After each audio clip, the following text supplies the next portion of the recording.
get off online, you go on and you go online, you print it out, you cut it out, and put it in your wallet, that's no longer valid, and has not been valid.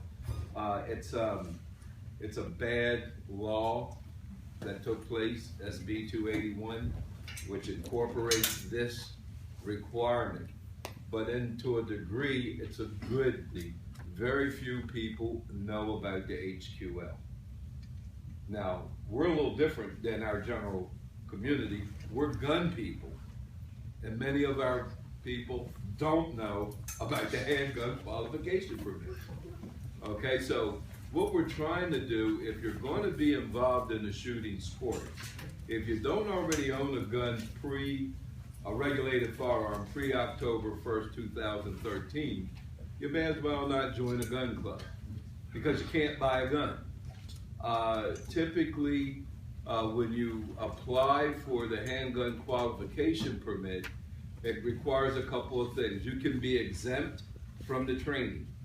You could be exempt from the training if you own a regulated firearm that was post-1994, okay? And you can bring that firearm in and you put all its information, the serial number, where you got it, all of that, and that exempts you from the class, which is a 4-hour class. That's what they require, a 4-hour handgun safety class, okay? Or if you're military, retired military or former military, doesn't mean you have to be 20 years retired, just honorable discharge, you're exempt. They have a list of exemptions that will allow you to apply for the handgun qualification permit, all right? But if you do not have any of that, you're required to do a couple of things. You're required to take the handgun course, which is a 4-hour course. You're required to shoot 1 round, okay? You have to be fingerprinted.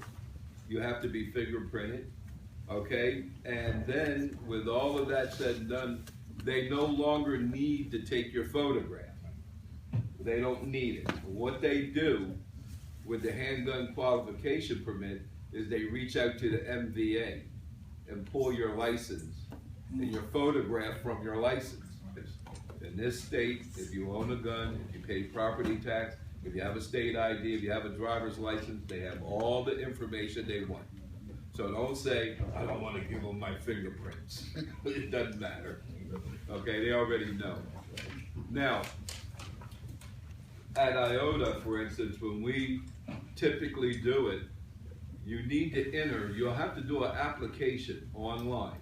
It's an application. It's not a very difficult application, even though it's a little quirky, as some people have found out and tried to go in by themselves and do it, and it kicked me out, it stopped me, it did all of this.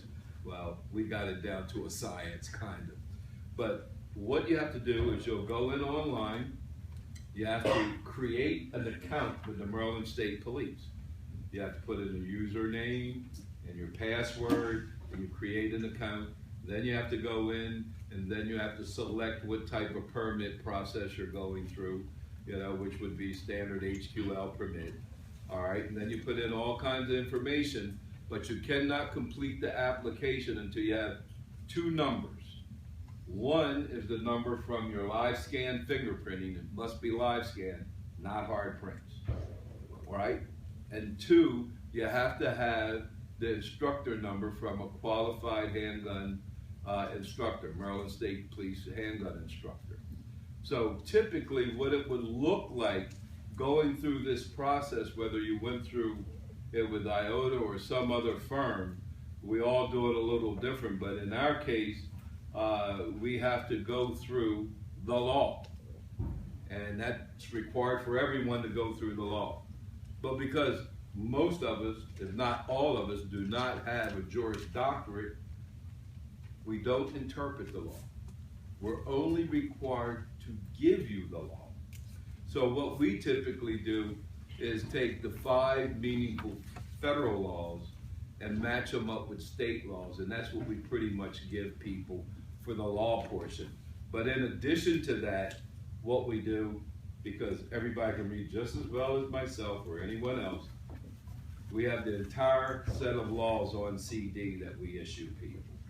so that they're able to go through and look at all the laws. And believe me, you need to look at them. You could be a criminal and not even know you're a criminal. All right, for instance, with the new HQL, you can't say, oh honey, yeah, you can use my gun to go to the range. She gets stopped, she's going to jail. But the point is that you have to keep your gun with you. All right, it's yours. You can't let people borrow it or anything else. All right, as long as you're with that person, it's not considered a transfer or a loan. Okay, but you have to be with them. All right, so you can reach out and grab your gun. Okay, so we give you this. In addition, you'll get basically a certificate like this that has our number on it, instructor number. All right. And in addition to that, you'll have a receipt from your live scan fingerprint. That's all you need to go through and process the HQL. It's very simple, but yet if you don't do it right, it gets really ugly. It's like any other bureaucratic thing you have to go through. If you're not used to going through it, if you don't know the little nuances, we have people all the time come through the academy. Oh no, I don't need the facilitation. You know, I'm good. You know, I got all my paperwork. And then next thing, Courtney's on the phone with them in the morning, doing it virtually over the computer with them, because it's just quirky. It's not complicated. It's quirky. That's all. Some people do not have a problem, like some of these NSA gurus around here that's always on computers. You guys should be fine. You should be fine. What's probably the most important thing is don't forget your password and user ID. Because if you ever need to go back in and you forget it, now you got a problem. It takes the state police about a month to get back to you with a reset. Even though they have a reset element in there, it takes a long time, typically. Okay, so like I said before, typically with us, and we throw our cost right out there. We charge $150, and for the $150, you get application facilitation, you get your live scan fingerprinting, you get your course. We give it minimally 10 rounds to shoot. I just can't have somebody go out there and shoot a round and walk away.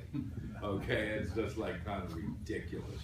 All right, and do the entire facilitation on site with our computers, which are wired. We have it set up to go right to the Maryland State Police website. Okay, so you just sit down and go through it. I'm not selling a program, but what I would encourage you to do, if you plan on purchasing a handgun, if you know someone who's planning on purchasing a handgun, please let them know they have to get the HQL, or it's going to be drudgery and arduous for them. Okay, it will be.